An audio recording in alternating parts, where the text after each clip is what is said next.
Ils ont de la chance, les managers de la République. Les gens ordinaires n'ont pas encore ressenti l'intérêt de faire la grève et d'en savourer les fruits. Pourtant, il y aurait de quoi s'offrir de belles journées. Il y aurait de quoi s'offrir à soi-même une belle émotion, libératrice, gentiment subversive, brève et forte. Faire la grève. Ce serait, disons-le, comme ça, une belle petite joie, j'en suis sûre. Ne serait-ce que d'un point de vue personnel, au ras du quotidien.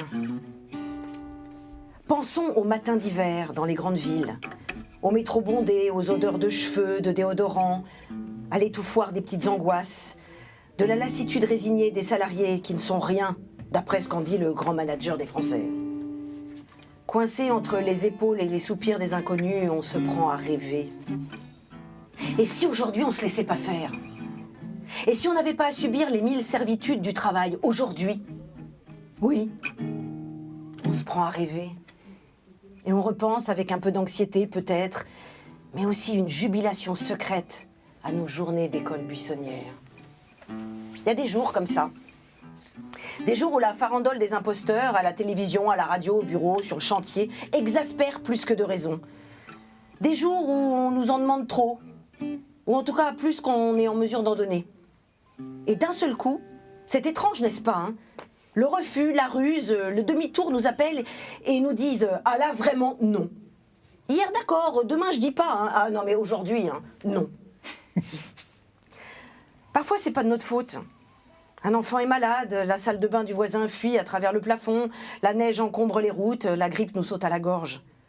Alors on reste à la maison, secrètement libéré, secrètement rebellé contre les agendas partagés, les réunions hebdomadaires, les problèmes en suspens, les directions des ressources humaines, les premiers de cordée.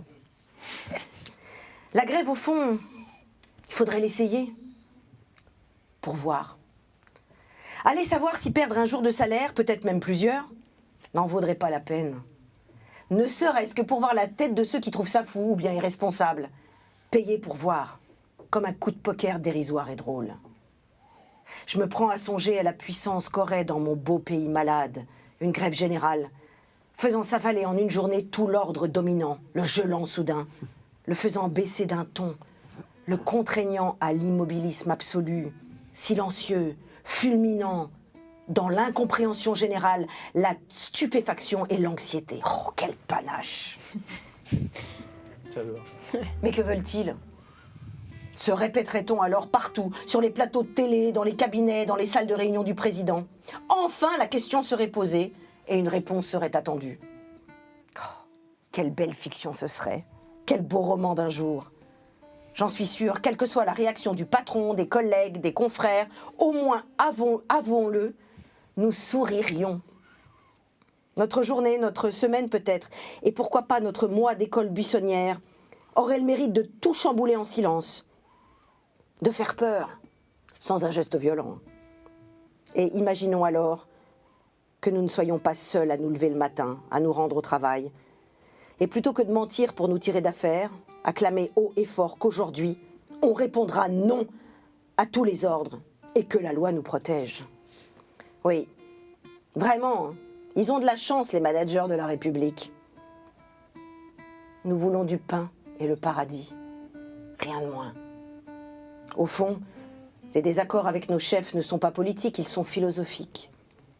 Ce n'est pas que nous rejetons leur épouvante trouvaille ou que nous refusons d'en débattre. Ce n'est pas que nous contestons leurs chiffres ou que nous avons d'autres additions à fournir pour orner leur budget. Non, non, non.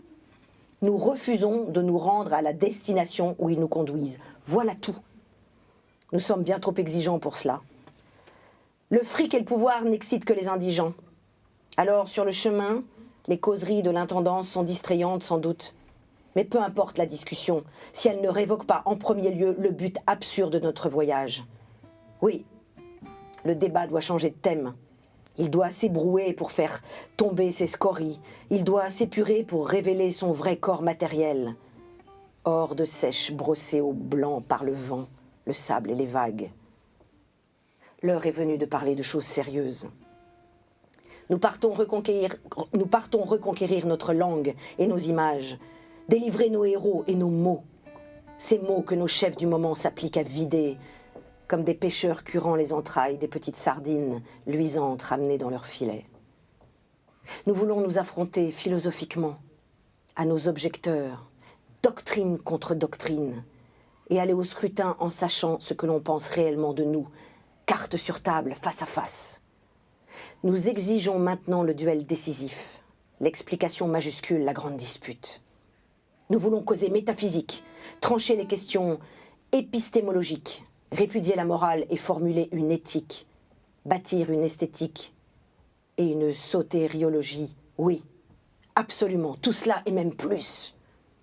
Que les mauvais philosophes soient renvoyés au gymnase, que ceux qui sont dépourvus de langue se taisent, que l'on s'affronte moré géométrico, avec propositions, démonstrations, scolies, commentaires, et que les incapables évacuent nos hôtels de ville. Les matelots peuvent très bien s'emparer des cartes. Sans eux, les navires ne vont nulle part. C'est une loi surpassant toutes les autres. Et de même, sans nous, les États ne sont rien que des bureaux vides, des uniformes montés sur des cintres, des ordres lancés à des cours désertes. Les usines sont des hangars, les sociétés des sonneries de téléphone sans réponse, les rues de nos villes des rideaux de fer descendus, les grandes fortunes des amas de papier. Nous en avons allumé d'incroyables feux de Bengale, avec cette règle simple en tête. Nous en avons déboulonné des bastilles, des casas Poporula Louis, des palais d'hiver. Nous en avons mis en fuite des juntes militaires, des écuries de banquiers incapables. Avec elles, nous avons sorti les enfants des mines, rendu justice à la moitié de l'humanité et ruiné des corrompus. Nous avons remporté des scrutins avec elles, élisant de rouges grands-pères pour instaurer la sociale, inventant toutes sortes de machines politiques, ingénieuses pour préserver la dignité des pauvres. Au Mexique, faisant d'un zapotèque analphabète un président, instaurant un siècle avant la France le suffrage universel, la laïcité et la réforme agraire. Au Chili, faisant d'un médecin roudouillard un héros et martyr de la République romaine. Elle est imparable, cette loi. Si les acteurs quittent la scène, le théâtre s'écroule. Au Soudan, j'ai vu des mômes aux longs bras virtuoses faire tomber, en déclamant des poèmes, une dictature vieille de 30 ans, une junte de turbans, pour rien, pour tout, parce que les écoliers ne pouvaient plus s'acheter leur purée de lentilles à midi. Loi mathématique, loi pour toujours.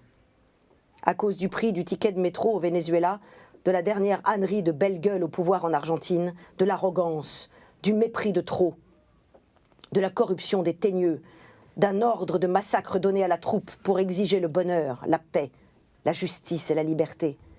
Elle a poussé des milliers de têtes, tout d'un coup enflammées, à la grève, au vote ou dans la rue, ne cherchant plus à obtenir des réponses, mais à donner leurs conclusions, et maintenant. N'oublions pas ce que nous apprend le temps qui passe. La grève est un geste de haute civilisation.